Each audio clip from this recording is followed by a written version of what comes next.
बारिश ने इन बाढ़ के हालात ना बहुत सारे ऐसे लोग हैं जिनके काम धंधे छीन लिए, जो बिल्कुल जिनकी रोजी रोटी खत्म हो गई, घर तक बाहर निकलने के चोर हो गए क्योंकि पानी इतना था। लेकिन इसी बीच एक ऐसे शख्स मेरे साथ में हैं, वर्धमान पाइप से जो हैं संदीप बिठुड़ा जी। लगातार जो है आप देखते भी रहो, सोशल भी हैं, सामाजिक कार्यकर्ता भी हैं, लगातार हर एक बंदे के दुख सुख में भी खड़े रहे हैं। इन तब बातचीत करेंगे। नमस्कार भाई साहब। नमस्कार जी। ठीक ठाक बढ़िया जी, आप बताएं। इस बाढ़ ने मतलब लगभग खत्म कर दिया सारा कुछ, चाहे गामा खेता की बात कर लिया, घर भी सबके टूट लिए, किसी के दरारें आगे किए आगे। आपका कैसा कि कुछ है ये बताओ मैंने। हम तो ये जब बारिश हुई थी उस टाइम से देख रहे थे कि भाई लोगों की सारी फसलें ख़राब हो गई है और पानी गांव में बढ़ गया है, खाने पीने के सारा सिस्टम बंद हो गया है क्योंकि 4-4, 5-5 फुट हमारे पास में लितानी गांव है। तो वहाँ से अचानक से एक रात को 11-12 बजे एक संत रामपाल जी महाराज के शिष्य पहुँचे कि भाई हमें आपके पाइप चाहिए और लोगों का ये जो पानी और खेत जो घर बर्बाद हो रहे हैं इनके लिए आप पाइप कितने दे सकते हैं। उस टाइम मेरे पास 700 पाइप पड़े थे, 8 इंची पाइप। माँ जी जितना आप मांगोगे उतना दे देंगे, वैसे निकल गई। तो इन्होंने बोला कि हमें आज 10,000 फुट एरिया चाहिए। अगला दिन इन्होंने 20,000, 30,000, 50,000, लाख, 2 लाख तक ये चले गए। हर रोज की बात है, हर रोज में 200 टन माल। मतलब अब तक अगर मैं टोटल बात करूं तो कितना माल जो है आप बेच चुके हैं, क्योंकि उससे तो अंदाजा लग जाएगा कि कितनी मदद गामा में हो चुकी है।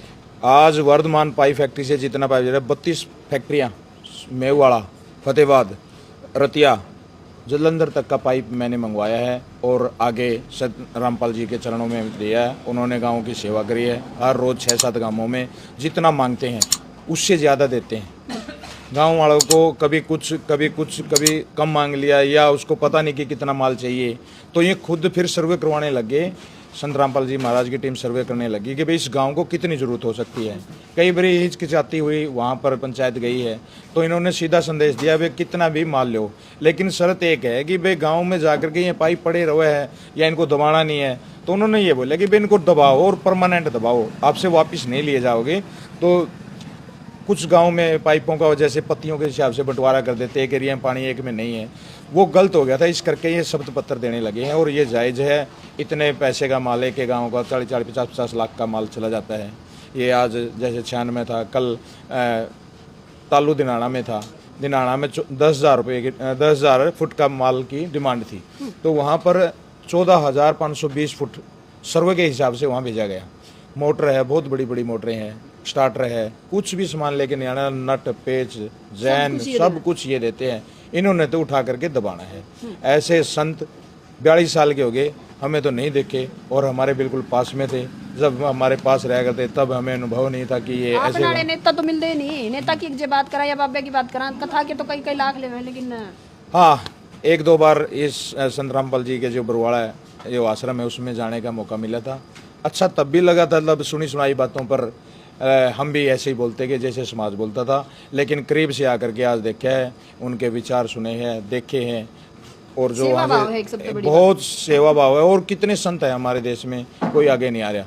और ये तो मान ले हर रोज़ के कितने कितने पैसे जमा होते हैं। अगर जो वो अपना दरबार खोल दे तो ये किसान मेरे हिसाब से 2-4 दिन के अंदर सुखी हो जाएगा। लेकिन अकेले पूरा भारत में ये संत रामपाल जी है जो अपने बरवाड़ा से है, आश्रम है, तो यही सेवा कर रही है। और लोग इसकी सेवा से ही पूरे लबालब हो रहे हैं। मैं तो ये कहूँगा जिस एरिया में ये बैठे हैं हमारे बरवाड़ा में, हमारे आसपास के एरिया को इनके पास जाकर के नाम दान ले करके अपने इस जीवन को भी और अगले जीवन को भी सुखी बनाना चाहिए। क्योंकि बिरला ही आदमी होगा जो इतनी दान, करोड़ों अरबों रुपया का दान हो गया। लेकिन ये चीज़ें सारी कैमरे के सामने कहीं भी नहीं जाती है, लेकिन जो ये कर सकते हैं मेरे हिसाब से कोई नहीं कर सकता। चलो भी बाबे तो बहुत सारे हैं, सदगुरु हैं, गुरु हैं, लेकिन मैं उस बात पे नहीं जाऊंगी कि नाम दान ले ना ले, ये आपकी व्यक्तिगत राय है। लेकिन मेन बात यह है कि किसान जिस टाइम में मरा पड़ा था, बिल्कुल उसने अब की फसल चली गई, अगली का कोई पता नहीं है अभी बीजी जाओगी कि नहीं बीजी जाओगी। उस टाइम में बिल्कुल एक जो है जो संत रामपाल जी महाराज जी की टीम है वो एक भगवान बन के उतरी है, एक फरिश्ता बन के उतरी है, सब लोगों की मदद होने लग रही है। लगातार आप वीडियो भी सोशल मीडिया पर देखने लग रहे हो। फिलहाल आपका वीडियो पर क्या कहना है वह जरूर बताइए और वीडियो ने शेयर जरूर करिए।